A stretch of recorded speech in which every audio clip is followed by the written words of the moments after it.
काला साया बंगाल के कई क्षेत्रों में शैतान का साम्राज्य है। वहाँ ज्यादातर लोग धोखे से मारकर जंगलों और तालाबों में फेंक दिए जाते हैं। घरों के नीचे दफन लोगों की आत्माएं अक्सर भटकती रहती हैं और कमजोर लोगों के शरीर पर कब्जा कर लेती हैं। कुछ ऐसा ही भयानक अनुभव मेरी मामी के साथ हुआ। ये बात तब की है जब मेरी मामी को बेटा पैदा हुआ था और डिलीवरी के बाद उनका शरीर काफ़ी दुबला और कमज़ोर हो गया था। उन दिनों डिलीवरी घर में ही की जाती थी। घरेलू इलाजों को औरतों की डिलीवरी के लिए इस्तेमाल किया जाता था। मेरी मामी डिलीवरी के बाद आराम कर रही थी और उनके नवजात बच्चे को मेरी नानी नहलाने दूसरे कमरे ले गई। कमरे में मेरी मामी बिल्कुल अकेली थी और उनके पति भी गांव से बाहर गए हुए थे। घर में सिर्फ मेरी नानी और मामी ही थे। डिलीवरी के बाद मामी थकान के मारे सो गई और एक आहट से उनकी नींद खुल गई। उन्होंने सामने की खिड़की से एक काला साया कमरे में आता हुआ देखा। उस काले साये के बाल हवा में लहरा रहे थे और उसकी आकृति बहुत भयानक थी।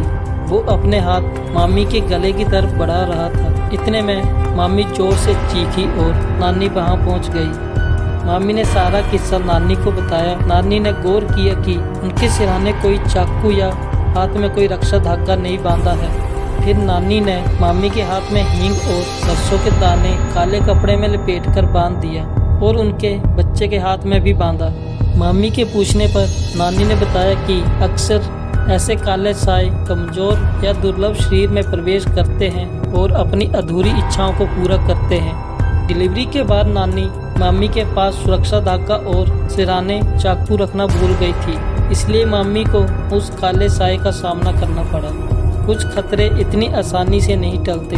नानी को आधी रात को घर के पीछे से किसी के रोने की आवाज़ आ रही थी और जब उन्होंने देखा कि एक काला साया वहाँ खड़ा था, नानी ने जोर से चिल्ला के पूछा, आखिर तुम हो कौन? क्यों हमारे पीछे पड़े हो? काले साये ने डरावनी आवाज़ में जवाब दिया, ये घर मेरा है, चले जाओ यहाँ से, वरना तुम्हारा परिवार भी मारा जाएगा। नानी उस बात से बहुत डर गई थी क्योंकि अब घर में एक नवजात बच्चे को भी उस काले साये से खतरा था। अगले दिन नानी एक पंडित को घर बुला के सारा किस्सा सुनाया और पंडित जब घर के पीछे गए तो उन्होंने काली शक्ति को महसूस किया। पंडित ने सारा मुआयना करके कहा, इस इलाके में जितने भी घर बने हुए हैं उन सब के नीचे कई लोग दफन हैं। ये इलाका पहले घना जंगल हुआ करता था और फिर यहाँ धीरे धीरे लोग घर बनाने लगे। इस घर का भी कोई ऐसा ही राज होगा जो आपको जीने नहीं देगा। ऐसे शापित शैतान निर्दोष परिवारों की बलि मांगते हैं। आप लोग जल्द से जल्द ये घर खाली कर दो, तब तक ये रक्षा धागा अपने हाथों में बांध लो। मामी के पति को वापस आने में 2 दिन बाकी थे। बिना वक्त गवाए मेरी नानी और मामी अपना सामान बांधकर दूसरे गांव चले गए और मामी ने अपने पति को भी खत लिखकर सूचित कर दिया।